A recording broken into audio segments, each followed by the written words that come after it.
Welcome to Indiana Diecast Racing. We're well over halfway through round 1, and today we're following the action with Group 11. This group features the longest car in the competition, the Cadillac El Mirage. One of Cadillac's future concept cars, this entry is probably the most luxury car in the tournament. Despite not being built for racing, the El Mirage is fast. The Ford GT40 is probably one of the more popular models in the tournament, but his qualifying times were wildly different from lane to lane. The 2007 Ford Mustang and Aston Martin Vulcan qualified with slower than average times, and they'll probably need to get a lucky finish early on so they can lead from the start, which has typically been a big advantage so far. We've got luxury and speed on the front row. The Caddy jumps out front, and the GT40 is all over the place. The El Mirage is all by himself going through the triangle, but he gets sideways, and the GT40 is going to cruise by to steal the win. Looking at the replay, it looks like the Mustang was super close to passing both the GT40 and El Mirage, but can't find a hole and winds up in third. Tough break for him and the Cadillac, as either one could have walked out of lap 1 with 4 points easily. The Vulcan does apparently finish, but miles behind the rest of the group. The GT40 comes away with top points, while the El Mirage suffers a disappointing third place on the first lap. The GT40 leads lap 2, and wait, the El Mirage has chosen to start in the back row.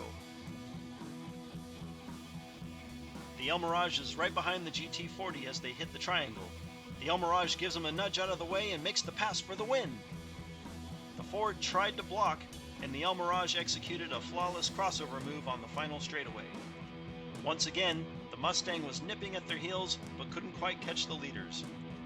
Clearly a good starting strategy by the El Mirage, and we have confirmed with the judges that they're going to allow it. The race committee will definitely have to discuss how they approach this going forward. With the Cadillac winning lap 2, he and the GT40 are tied at 7 points.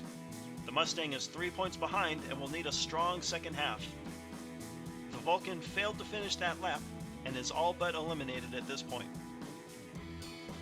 Everybody's in the correct starting order for lap 3, and the El Mirage takes full advantage of the inside lane. The GT40 sets up a draft coming down hill 3, but something happens and he's all over the place. 3 cars close in line on the final straight, and this time there's no shenanigans. The El Mirage wins again with the GT40 and Mustang right behind him. The El Mirage and GT40 clinch the top 2 spots in the group, and will run the final lap to decide first and second.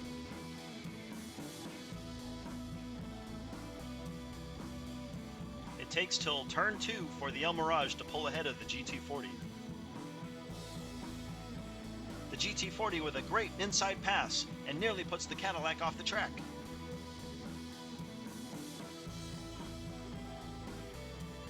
Going into the triangle, the GT40 gets a nudge from the Mustang at just the right moment, allowing him to pull alongside the El Mirage, setting up for a great pass inside on the triangle.